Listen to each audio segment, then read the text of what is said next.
Welcome all the students. आप सभी लोगों को हमारे YouTube चैनल पे आपका हार्दिक स्वागत है।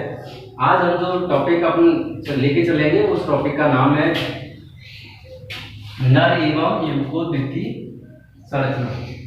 नर युग्मकोद्भिद की संरचना।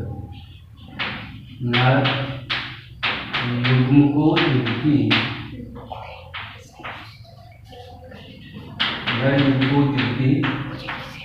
संरचना एवं विकास।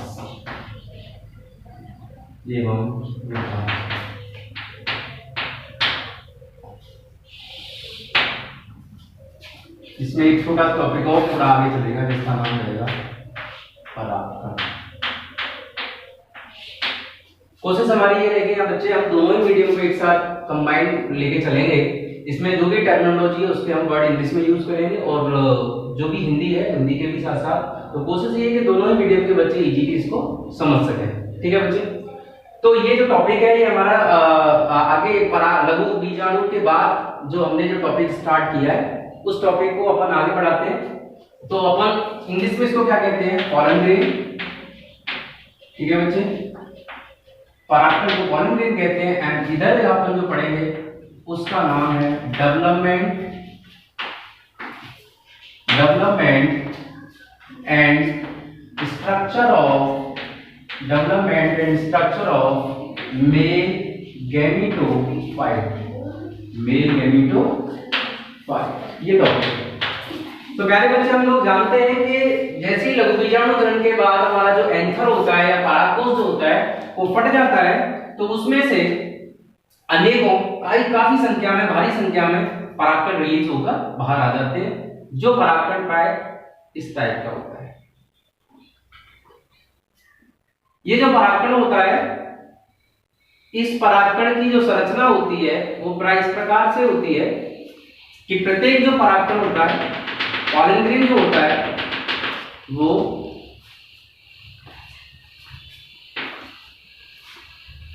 ये जो परागकण है, ये परागकण प्राय आपका जो पॉलन ग्रेन है वो कैसा होता है? एक कोशिकी यूनिसेलुलर, एक कोशिकी और अगुणित गोलाकार संरचना। ठीक है बच्चे, ये गोलाकार संरचना होती है।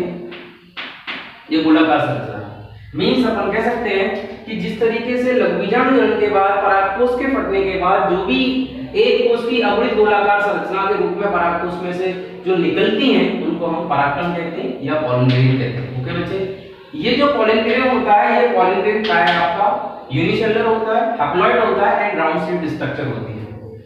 परागकण जो होता है, इस परागकण की संरचना में मुख्यतः दो विशेष प्रकार की परतें होती हैं बच्चे, जिसमें पहली वाली जो परत होती है उसको हम लोग कहते हैं एक्साइन या बाह्यचोर। दूसरी जो परत होती है उसको कहते हैं हम इंटाइन या अंतःचोर। ठीक है बच्चे, अब बात आती है कि प्रत्येक परागकण की ये जो बाह्यचोर होती है, ये बाह्यचोर एक विशेष उच्च रेजिस्टेंस, हाईली रेजिस्टेंस कार्बनिक पदार्थ से मिलकर बनी होती है। उसका नाम होता है स्पोरोपोलेन। क्या नाम होता है इसका? नाम स्पोरोपोलेन। ये जो स्पोरोपोलेन होता है ये बच्चे हाईली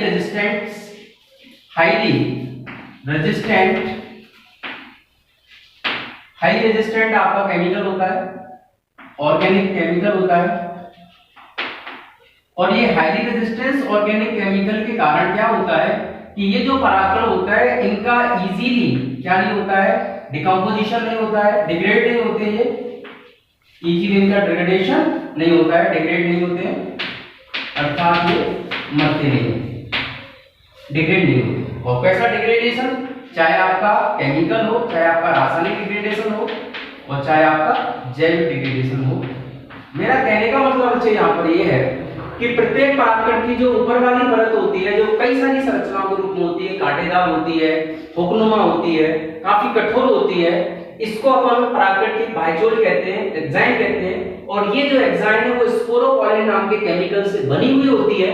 और स्पोरोपोलेन एक हाईली रेजिस्टेंट ऑर्गेनिक केमिकल होता है, कंपाउंड होता है, जिसके कारण इस परागकण का जो डिग्रेडेशन है, चाहे वो जीवों के द्वारा जैसे जीवाणु, कवकों या बैक्टीरिया के द्वारा हो, या कोई केमिकल ही जैसे सूर्य की टेम्परेचर है या सूर्य की लाइट है, सनलाइट है, टेम्परेचर है या वाटर है, इनके कारण ये आसानी से परागकण नष्ट नहीं होते हैं।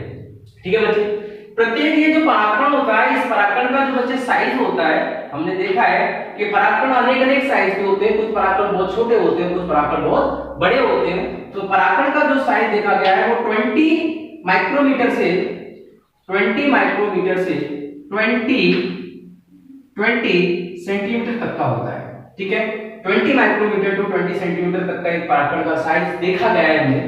तो ये जो परागकण होते हैं वो आपने देखे होंगे कि पीले पीले रंग के जो पाउडर से लग जाते हैं किसी फूल पर, आपने देखा होगा पीले पीले रंग का जो पाउडर सा लग जाता है पुष्प के ऊपर, वो परागकण ही कहलाते हैं।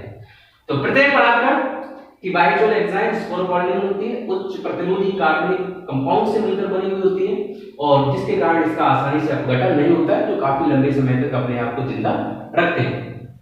जबकि परागकण की जो अंदर वाली चोल होती है बच्चे, इसको अपन इंटाइन कहते हैं, और ये जो इंटाइन होती है या अंतःचोल जो होती है, ये इंटाइन कंपाउंड से ये कैसी होती है, पतली होती है बच्चे, थिन होती है, पतली होती है, कोमल होती है, सॉफ्ट होती है। ठीक है, जो दो कंपाउंड से मिलकर बनी होती है, एक कंपाउंड का नाम होता है पैक्टिन और दूसरे का नाम होता है आपका सेलुलोज। इसीलिए हम लोग कहते हैं कि ये प्राय पैक्टिन और सेलुलोज से मिलकर बनी होती है। तो इसको अपन कॉमन रूप से जब हम पढ़ते हैं तो एक नाम देते हैं पैक्टोसेलुलोज। ठीक है बच्चे, ये काफी सॉफ्ट होती है, पतली होती है। जब ये परागकण नर युग्मोद्भिद का विकास करता है तो ये जो अंतःचोल है, ये अंतःचोल ही एक किसके रूप में डेवलप होती है, ये पराग नलिका के रूप में, अर्थात आगे चलकर ये पराग नलिका या पॉलन ट्यूब का क्या करती है, फॉर्मेशन करती है। ठीक है बच्चे, अब बात आती है कि इस बाह्यचोल पे वे स्थान जहां पर स्पोरोपोलिन का जमाव नहीं होता है तो वहां पोर्टलाइट स्ट्रक्चर बन जाती है, कुछ छिद्रनुमा संरचना बन जाती है, जिन छिद्रनुमा संरचनाओं को हम लोग क्या कहते हैं, जनन छिद्र या जननपोर, जनन छिद्र या जन्मपोर। ये जनन छिद्र वे संरचनाएं होती हैं जहां पर एग्जाइम के निर्माण के टाइम पर स्पोरोपोलिन का जमाव नहीं हुआ, जिसके कारण ये जन्मपोर बन गए हैं, जहां से ये जो पराग नलिका जब विकसित होती है तो इन्हीं जनन छिद्रों को फाड़ती हुई पराग नलिका का क्या होता है, निर्माण होता है। ठीक है बच्चे, अब ये बात आती है, ये जो परागकण होता है प्राय आपका हैप्लॉइड का पूरी संरचना, इसमें सिंगल न्यूक्लियस होता है जो n क्रोमोसोम्स को रखता है, और इस परागकण के अंतःचोल के अंदर काफी भारी मात्रा में क्या पाया जाता है, साइटोप्लाज्म पाया जाता है, जिसके कारण इसका जो वाइबिलिटी है, जिंदा रहने की जो क्वालिटी है, इस साइटोप्लाज्म के कारण होती है, इसमें प्रचुर मात्रा में पोषक तत्व पाए जाते हैं। अब बात आती है, ये जो परागकण है सर, इस परागकण को हम लोग कई तरीके से संरक्षित भी कर सकते हैं। यहाँ एक टॉपिक आता है कि परागकण का संरक्षण किस तरीके से करें। तो परागकण का संरक्षण करने के लिए एक विधि होती है जिसको हम क्रायो प्रिजर्वेशन कहते हैं, एक मेथड होता है जिसको हम कहते हैं क्रायो संरक्षण या क्रायो प्रिजर्वेशन। इसको आपको याद रखना है। इस क्रायो संरक्षण में क्या होता है कि जब हम द्रवित नाइट्रोजन में, कौन सी नाइट्रोजन में, द्रवित नाइट्रोजन में पॉलन ग्रेन्स को, ठीक है, वह विधि जिसमें द्रवित नाइट्रोजन में पॉलन ग्रेन्स को माइनस का 172 डिग्री सेल्सियस टेम्परेचर पर, माइनस का कितना, 172 डिग्री सेल्सियस टेम्परेचर पर रखकर उनको सुरक्षित रखना, तो इस विधि को हम क्रायो प्रिजर्वेशन कहते हैं, जिसके द्वारा हम जो उपयोगी, जो हमारे यूजफुल जो भी पॉलन ग्रेन होते हैं, इन पॉलन ग्रेन को, ये जो परागकण होते हैं, इन यूजफुल पॉलन ग्रेन को हम पॉलन बैंक के अंदर रखते हैं, और पॉलन बैंक में रखे हुए परागकणों का हम लोग किसमें यूज करते हैं, जो भी क्रॉप मैनेजमेंट जो हमारा डिपार्टमेंट है, जहां अच्छी अच्छी फसलों को बनाने के लिए अच्छे अच्छे प्रकार के परागकणों को हम यूज करते हैं। तो क्रॉप के मैनेजमेंट के लिए हम अच्छी गुणवत्ता वाले, हाईली क्वालिटी वाले पॉलन ग्रेन्स को रखने के लिए हम लोग पराग बैंक में क्रायो प्रिजर्वेशन की एक मेथड के अंदर लिक्विड नाइट्रोजन में माइनस का 172 डिग्री सेल्सियस टेम्परेचर पर हम इनको स्टोर करके रख देते हैं, जिसको क्रायो प्रिजर्वेशन कहते हैं, जिनका इन फ्यूचर हम अच्छी प्रकार की जनरेशन पाथों में विकसित करने के लिए इनका यूज करते हैं। अब अच्छी बात आती है, ये हमारा परागकण हो गया, तो ये परागकण की समराइज था। अब बात आती है, ये जो परागकण होते हैं, इस परागकण से नर युग्मोद्भिद का डेवलपमेंट कैसे होता है। तो हम सोचेंगे परागकण से नर युग्मोद्भिद का डेवलपमेंट जो होता है वो दो प्रकार से होता है। जो परागकण से जो नर युग्मकों का डेवलपमेंट है वो दो प्रकार से होता है। परागकण से मेल गैमेटोफाइट जो बनेगा वो दो मेथड से बनता है, या दो विधियों में या दो स्टेप में कंप्लीट होता है। इसके दो स्टेप होते हैं बच्चे। एक जो होता है वो होता है बिफोर पॉलिनेशन, परागण से पहले, बिफोर पॉलिनेशन। और दूसरा जो होता है या बिफोर पॉलिनेशन, या हम इसको कह सकते हैं इनसाइड एंथर, इनसाइड एंथर, परागकोश के अंदर। और जबकि दूसरा जो पॉलिनेशन होता है, दूसरा जो इसका डेवलपमेंट होता है वो होता है बच्चे आफ्टर पॉलिनेशन। तो दो स्टेप में आपके नर युग्मकों का विकास होता है, एक परागण से पूर्व और दूसरा परागण के बाद। परागण से पूर्व क्या होता है? परागण से पूर्व में क्या होता है, या तो एंथर के अंदर या एंथर के बाहर निकलने के बाद जितने भी पॉलन ग्रेन्स होते हैं वो प्राय बच्चे हैप्लॉइड होते हैं, अगुणित होते हैं। अगुणित इसके अंदर एक केंद्रक होता है और इस अगुणित केंद्रक के चारों स्पोरोपॉलिन से मिलकर बनी हुई क्या होती है, बाइचोल होती है, जिसको अपन एक्साइन कहते हैं। और वे क्षेत्र जहां पर आपके स्पोरोपॉलिन का डिपोजिशन नहीं होता है उस एरिया को हम लोग क्या कहते हैं, ज़र्मपोर। तो आप देख सकते हैं कि बाहर वाली जो होमोलाइज स्ट्रक्चर है इसको अपन एक्साइन कहते हैं, अंदर वाली जो स्ट्रक्चर है सॉफ्ट है, थिन है, उसको अपन इंटाइन बोलते हैं।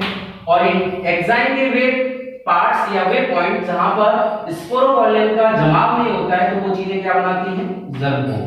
ठीक है बच्चे। और इस ज़र्मपोर के बाद इसके अंदर इंटाइन के अंदर भारी मात्रा में इसका क्या मिलता है, साइटोप्लाज्म मिलता है। और इस साइटोप्लाज्म के अंदर पॉलन ग्रेन के अंदर एक क्या होता है, हैप्लॉइड न्यूक्लियस होता है। क्या होता है इसके अंदर, हैप्लॉइड न्यूक्लियस होता है। और ये केवल एक सिंगल सेल की फॉर्म में होता है, इसलिए हम इसको क्या कहते हैं, single cell, single cell, okay, haploid, haploid round, ठीक है, राउंड पॉलन ग्रेन। अब बच्चे क्या होता है कि बिफोर पॉलिनेशन में ये एक single celled haploid round shape pollen grain होता है जिसकी इस तरीके से स्ट्रक्चर होती है। अब क्या होता है, इसका जो हैप्लॉइड न्यूक्लियस जो होता है उस हैप्लॉइड न्यूक्लियस में रेगुलर सिंपल डिवीजन होते हैं। ठीक है, किस तरीके से, जब इसका ये जो हैप्लॉइड न्यूक्लियस है, ये हैप्लॉइड न्यूक्लियस जब रेगुलर सिंपल डिवीजन करता है तो अगली स्टेज में क्या होता है बच्चे कि इसी पॉलन ग्रेन के अंदर दो न्यूक्लियस का फॉर्मेशन हो जाता है। दो न्यूक्लियस का क्या हो जाता है, फॉर्मेशन हो जाता है। एक न्यूक्लियस काफी बड़ा होता है और एक जो न्यूक्लियस होता है वो काफी छोटा होता है और इसी के साइटोप्लाज्म वो डिवाइड करता है। देखिए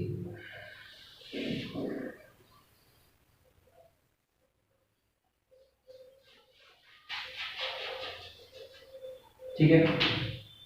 अब बच्चे क्या होता है कि जैसे ये फर्स्ट टाइम अपना सिंपल डिवीजन करता है पॉलन ग्रेन का हैप्लॉइड न्यूक्लियस, तो वो दो न्यूक्लियस को बनाता है। ये जो दो न्यूक्लियस होते हैं, इन दोनों न्यूक्लियस के बीच में अचानक कोई एक सेल प्लेट का फॉर्मेशन हो जाता है। किसका फॉर्मेशन हो जाता है, सेल प्लेट का फॉर्मेशन हो जाता है। और सेल प्लेट के फॉर्मेशन इसके पूरा का पूरा जो साइटोप्लाज्म होता है वो दो पार्ट में डिवाइड हो जाता है, जिसमें एक जो पार्ट है ऊपर वाला पार्ट है और एक काफी कम एरिया वाला पार्ट होता है जो मैंने यहाँ दिखाया है।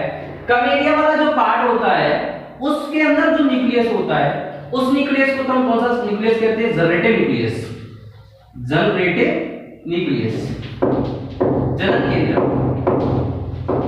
ठीक है, ऊपर की ओर जो बड़े साइज वाली जो सेल हो जाती है, बड़े साइज में जब इसका ज्यादा से ज्यादा साइटोप्लाज्म पहुंच जाता है तो वो एक न्यूक्लियस जिसको कहते हैं अपन लोग वेजिटेटिव न्यूक्लियस। कौन सा न्यूक्लियस बच्चे, वेजिटेटिव न्यूक्लियस। तो इस तरीके से जब दो न्यूक्लियस बन जाते हैं और बीच में सेल प्लेट का फॉर्मेशन हो जाता है जिससे इसके अंदर दो सेल बन जाती हैं, जिसमें अपन कह सकते हैं कि सर एक सेल हमको ये दिख रही है, एक सेल हम मान सकते हैं सर ये है इसकी, और एक सेल नीचे वाली है। तो वो वाली सेल जिसमें जनरेटिव न्यूक्लियस होता है उसको हम कौन सी सेल कहते हैं, जनरेटिव सेल, जनरेटिव सेल। और ऊपर वाली जो होती है वेजिटेटिव न्यूक्लियस वाली उसको कहते हैं अपन वेजिटेटिव सेल। तो ये कौन सी सेल हो गई, वेजिटेटिव सेल। ठीक है बच्चों, अब बात आती है कि अब ये जो डेवलपमेंट हुआ है पॉलन ग्रेन से जो जो अगली स्टेज आई है, तो ये सिंगल सेड था, तो आप इस पॉलिन ग्रेन को क्या कह सकते हैं कि सर ये जो पॉलिन ग्रेन है वो कैसा है, टू सेड स्टेज वाला है। कौन सी स्टेज वाला है, टू सेड स्टेज, इसके अंदर दो सेल बन गई है, ठीक है। अब बात आती है कि मोस्टली जो भी पॉलिनेशन की प्रोसेस होती है या परागण की जो प्रोसेस होती है वो अधिकांशतः कौन से पॉलिन ग्रेन के माध्यम से होती है, टू सेड स्टेज। तो हम कह सकते हैं अधिकांश है मेजर रूप से जो पॉलिनेशन जो होता है वो किस टाइप के पॉलिन ग्रेन्स का होता है, pollination is majorly is in pollination, आप कह सकते हैं in pollination to said pollen grain transferred to stigma, ठीक है बच्चे। बात हमारी यहाँ है कि अधिकांश जो पॉलिनेशन परागकणों का होता है उसमें कौन से परागकण की स्टेज स्टिग्मा या वर्तिकाग्र तक पहुंचती है, तो वो टू सेड स्टेज वाली पहुंचती है, ठीक है। अब ये जो टू सेड स्टेज वाली जो है इसमें क्या होता है कि ये जो आपको जनरेटिव न्यूक्लियस होता है ये स्पिंडल फॉर्म का होता है, ये राउंडेड नहीं होता है, स्पिंडल फॉर्म का होता है, स्मॉल साइज होता है इसका। जबकि वेजिटेटिव न्यूक्लियस काफी बड़ा होता है, इसके अंदर साइटोप्लाज्म काफी होता है, तो वेजिटेटिव सेल का साइज भी बड़ा होता है और जनरेटिव न्यूक्लियस का साइज छोटा होता है, क्योंकि इसकी सेल में साइटोप्लाज्म बहुत कम होता है। और कभी-कभी एनसीईआरटी में ये भी लिखा है कि ये जो जनरेटिव न्यूक्लियस है वो इसी वेजिटेटिव सेल के अंदर ही इसका जो साइटोप्लाज्म है उसी के अंदर ये फ्रीली मूवमेंट करता है, ठीक है। तो पॉलिनेशन से पहले जो मेल गैमेटोफाइट की जो स्ट्रक्चर में दो हमने स्ट्रक्चर पढ़े, एक तो सिंगल सेड पॉलिन ग्रेन, उसके बाद उसके हैप्लोन्यूक्लियस ने डिवीजन किया, सेल डिवीजन जो हुआ जिसमें माइटोसिस हुआ और माइटोसिस के थ्रू इसमें दो न्यूक्लियस बना लिए, तो ये टू सेड आपका पॉलिन ग्रेन बन गया है। अब बच्चे बात आती है कि आफ्टर पॉलिनेशन से क्या होता है। आफ्टर पॉलिनेशन में क्या होता है कि अब पॉलिनेशन की जब प्रोसेस होती है तो इस पॉलिनेशन की प्रोसेस में इसी टू सेड स्टेज वाले पॉलिन ग्रेन को कोई इंसेक्ट है या वाटर है या एयर है वो अपने थ्रू इसको कहां पहुंचा देती है, स्टिग्मा पर पहुंचा देती है। और स्टिग्मा पर पहुंचाने के बाद फिर ये जो पॉलिन ग्रेन है अपने रेगुलर नेक्स्ट अपना डेवलपमेंट करता है और मैच्योर मेल गैमेटोफाइट बनाता है। तो देखिए कैसे। अब क्या होता है बच्चे कि यही पॉलिन ग्रेन पॉलिनेशन के थ्रू कहां पहुंच जाता है, थ्रू द पॉलिनेशन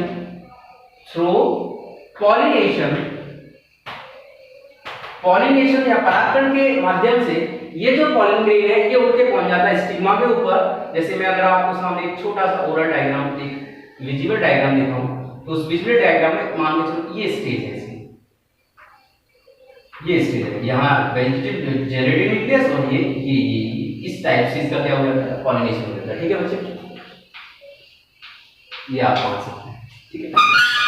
तो अब यहाँ डेवलपमेंट कैसे होता है इसका टू सेड का, तो देखिएगा टू सेड में क्या होता है, एक्सटर्नली क्या होता है कि जैसे ये पॉलिन ग्रेन्स और स्टिग्मा का जो इंटरेक्शन होता है उस इंटरेक्शन के थ्रू क्या होता है, जैसे ये स्टिग्मा ऐसा रिकॉग्नाइज कर लेती है कि आया हुआ पॉलिन ग्रेन मेरी ही स्पीशीज का है, तो there are some chemicals are released from the ovary and by which these chemicals are more attractable to the pollen grains for the bursting and developing of male gametophyte। मतलब जो chemical है वो chemical का secretion इतना ज्यादा helpful होता है कि ये पॉलिन ग्रेन की जो भी वॉल्स है, एक्साइन हुआ या पेंटाइन हुआ, ये ब्रस्ट हो जाती हैं और एक मेल गैमेटोफाइट का फॉर्मेशन करने लगती है, ठीक है बच्चे। तो कैसे मेल गैमेटोफाइट के फॉर्मेशन में टू सेड स्टेज वाला जो पॉलिन ग्रेन स्टिग्मा के ऊपर होता है वो कुछ केमिकल का अट्रैक्शन के कारण मूवमेंट करता है एग की तरफ। तो इस टाइप का जो मूवमेंट होता है इसको अपन कहते हैं कीमोनोमॉस्टी, या हम कह सकते हैं इसको कीमोटैक्सी। कीमोटैक्सी या कीमोनोमॉस्टी का मतलब होता है कि जब कोई भी स्ट्रक्चर केमिकल के अट्रैक्शन के थ्रू अगर उसी की डायरेक्शन में मूवमेंट कर रही है तो उसको अपन कीमो आप कह सकते हैं ससी मोनास्टी होता है, ऐसे कीमोमोनास्टी भी कह सकते हैं, ठीक है। कि रसायनों कारण इसके अंदर पॉलिन ट्यूब नीचे की ओर एक की तरफ मूव कर रही है, तो क्या होता है बच्चे, ये जो केमिकल्स का एब्जॉर्प्शन कर लेता है वैसे क्या होता है कि इसकी जो मैंने बताया था आपकी इंटाइन है वो इंटाइन इस एग्जाइम के जर्म स्पोर को ब्रस्ट करती है।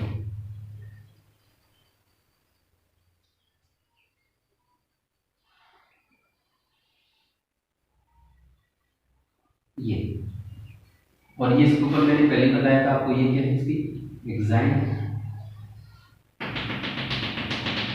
ये इसकी बच्चे क्या है, एक्साइन है। और मैंने आपको बताया था ये कौन है, इंटाइन, जो सॉफ्ट होती, थिन थी। तो बच्चे क्या होता है कि इसकी एक्साइन के ऊपर जहां जर्मपोर मिलते थे, उन जर्मपोर से होते हुए डेवलपमेंट ऑफ गैमेटोफाइट में क्या होता है कि ये जो हमारी इंटाइन होती है, ये जर्मपोर में से फाड़ती हुई बाहर की ओर आती है और एक ट्यूब बनाती है, जिसको अपन स्टार्टिंग में इनिशियल स्टेज में क्या कहते हैं, जनरेटिव ट्यूब। जनरेटिव ट्यूब, ये जनरेटिव ट्यूब। और इस जनरेटिव ट्यूब का फॉर्मेशन जिस न्यूक्लियस से होता है, उस न्यूक्लियस का नाम क्या होता है, वेजिटेटिव न्यूक्लियस। तो ये जो आपका व्यक्त होगा, ये वेजिटेटिव न्यूक्लियस के कारण इसका डेवलपमेंट हुआ है। जबकि जो आपका फ्रीली मूव जो कर रहा था, वो कौन सा कर रहा था आपका, वो ये है आपका वेजिटेटिव न्यूक्लियस, ठीक है, ये वेजिटेटिव न्यूक्लियस है। और ऊपर वाला जो है वो आपका जनरेटिव न्यूक्लियस, ठीक है बच्चे। तो इस तरीके से क्या होता है कि अब ये डेवलपमेंट होता है, तो ये जो हमारी इंटाइन थी, वो इंटाइन आपके कुछ केमिकल के एब्जॉर्प्शन के कारण सीधी की सीधी जो हमारे जर्मपोर होते थे एक्साइन को, वहां स्पेस मिल गया और उसको फाड़ती हुई एक छोटी सी ट्यूब के रूप में डेवलप होती है, जिसको हम जनरेटिव ट्यूब कहते हैं। जिस ट्यूब के अंदर सबसे पहले जो आता है न्यूक्लियस, वो वेजिटेटिव सेल का न्यूक्लियस आ जाता है, और अंदर की ओर जो रह जाता है वो हमारा जनरेटिव न्यूक्लियस रह जाता है। अब जैसे जैसे ये आपकी जनरेटिव ट्यूब डेवलप करती है, अपने एक की तरफ मूवमेंट करती है, तो ये एक बड़ी ट्यूब बन जाती है, जिसको अपन कहते हैं पॉलन ट्यूब। तो पॉलन ट्यूब में क्या होता है, देखिए बच्चों, यही पॉलन ट्यूब आपकी इस फॉर्म में बच्चे क्या होता है कि ये डेवलपमेंट करती है,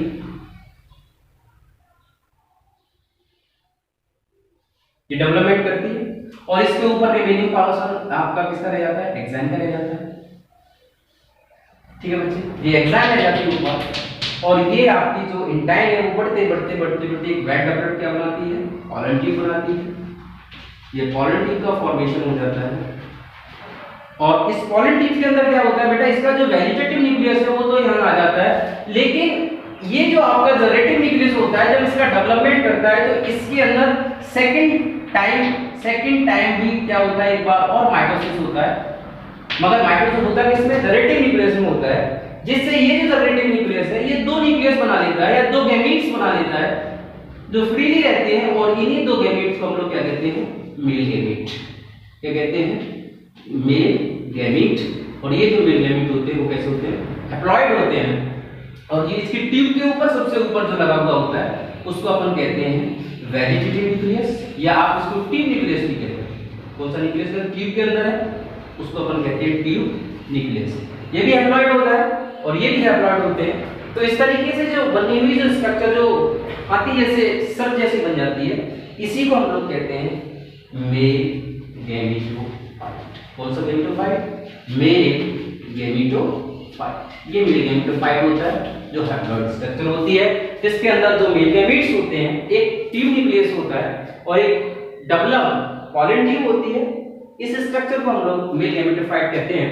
तो इस तरीके से आपने यहाँ ये सीखा कि किस तरीके से पॉलन ग्रेन बिफोर पॉलिनेशन और आफ्टर पॉलिनेशन अपना मेल गैमेटोफाइट का फॉर्मेशन करता है। तो पॉलन ग्रेन आपका स्टार्टिंग में सिंगल सेल था, जिसमें एक एक्साइन थी, इंटाइन थी। एक्साइन स्पोरोपॉलन की बनी थी, जो हाईली रेजिस्टेंट ऑर्गेनिक केमिकल था, जिसके कारण इसका बायोलॉजिकल और केमिकल डिग्रेडेशन नहीं हो पाता है और ये काफी लंबे टाइम तक अपने आप को सर्वाइव कर सकते हैं।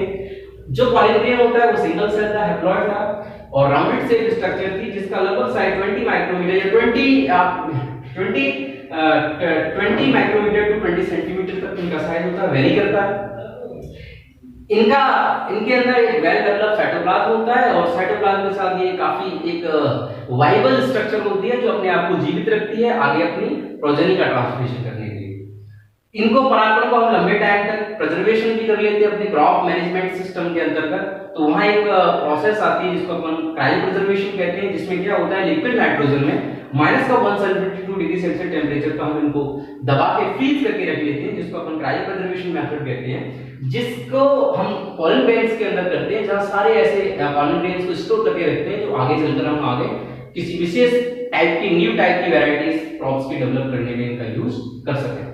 अब बात आती है पॉलन ग्रेन का सर मेजर गैमेटोफाइट में ट्रांसफॉर्मेशन डेवलपमेंट कैसे होता है। तो आपका ये टू टाइप में होता है, एक तो बिफोर पॉलिनेशन, एक आफ्टर। बिफोर पॉलिनेशन में जो हमारा सिंगल सेल जो पॉलन ग्रेन्स होता है उसकी उसकी जो हैप्लोन्यूक्लियस होती है उसमें माइटोसिस होता है, और माइटोसिस से दो सेल बन जाती है, दो न्यूक्लियस बन जाते हैं। एक न्यूक्लियस काफी बड़ा होता है जिसको हम वेजिटेटिव, और दूसरा जो छोटा होता है उसको हम स्पिंडल फॉर्म का होता है उसको हम कहते हैं जनरेटिव न्यूक्लियस। इन दोनों के बीच में सेल का पॉलिट का फॉर्मेशन हो जाता है, जिससे लगभग दो सेल बन जाती है, वेजिटेटिव न्यूक्लियस वाली वेजिटेटिव सेल और नीचे वाली आपकी जनरेटिव सेल। और इस टाइप का जो बना हुआ पॉलन ग्रेन होता है वो टू साइड होता है, और मेजरली इसी स्टेम वाले पॉलन ग्रेन का पॉलिनेशन होता है, जो अपने एंथर से किसी इंसेक्ट के द्वारा या किसी भी एयर या वाटर के द्वारा इसको इजीली उसके प्लांट के स्टिग्मा तक पहुंचा दिया जाता है, जहां पर कुछ केमिकल का सिक्रेशन होने से उंगली के थ्रू ये जो हमारा पॉलन ग्रेन है ये ब्रस्ट होता है और एक मेल गेमेटोफाइट के फॉर्म में ट्रांसफॉर्म होता है। तो क्या होता है, कुछ केमिकल का अट्रैक्शन के कारण ये जो आपका जो एग्जाइम पे जो प्लेस है जहां पर आपका स्पोरोपॉलिनिज्म है, जिनको जर्म कहते हैं, तो वहां पर क्या होता है कि इन टाइम काफी केमिकल्स को एब्जॉर्ब कर लेती है, वो फूल जाती है, जिससे जर्म फट जाते हैं और पूरी की पूरी एंटाइन एक छोटी सी ट्यूब के रूप में बाहर आती है, जिसको हम जनरेटिव, जिसको हम आप कह सकते हैं जनरेटिव ट्यूब कह सकते हैं। और इस जनरेटिव ट्यूब में क्या होता है, न्यूक्लियस सबसे पहले आ जाता है अपेक्स पे, उसको अपन जनरेटिव सेल जनरेटिव न्यूक्लियस कहते हैं, और नीचे की ओर जो रह जाता है उसको अपन जनरेटिव न्यूक्लियस कहते हैं, और नीचे वाला वेजिटेटिव सेल। अब क्या होता है कि ये पॉलन ट्यूब अपना डेवलपमेंट करती है, ये जनरेटिव ट्यूब अपना डेवलपमेंट करती है, पॉलन ट्यूब बनाती है, जिसके थ्रू क्या होता है कि अंदर जो जनरेटिव न्यूक्लियस रह जाता है उसमें सेकंड टाइम माइटोसिस होता है, इससे टू मेल गैमेट्स बना देता है। इस तरीके से डेवलपमेंट मेल गैमेटोफाइट का हो जाता है, जो आगे चलकर अपनी डबल फर्टिलाइजेशन इवेंट से मेल गैमेटोफाइट को फीमेल गैमेटोफाइट के अंदर एंटर करा के प्रोसेस को कंटिन्यू करता है। तो आज बच्चे अपना ये टॉपिक रहा, कल अपन अब स्टार्ट करेंगे फीमेल के जो भी सेक्सुअल पार्ट्स हैं उनके डिस्कस करेंगे, और एक फीमेल के सेक्सुअल पार्ट में किस तरीके से एक फीमेल गैमेटोफाइट का डेवलपमेंट होता है इसके बारे में अपन कल चर्चा करेंगे। Thank you for watching my class. Please comment किया करो आप लोग, हमें मोटिवेट करने के लिए, हम भी इस तरीके से मोटिवेट हो कि आपको क्या समझ में आ रहा है, क्या समझ में नहीं आ रहा है, क्या डाउट्स हो रहे हैं, उनको हम इजीली आपके सॉल्व कर सके। तो आप इस क्लास को लेने के बाद आप स्टडी करिएगा और किताब से देखेंगे तो इसी तरीके से इसकी स्ट्रक्चर, ठीक है। Thank you for watching my class.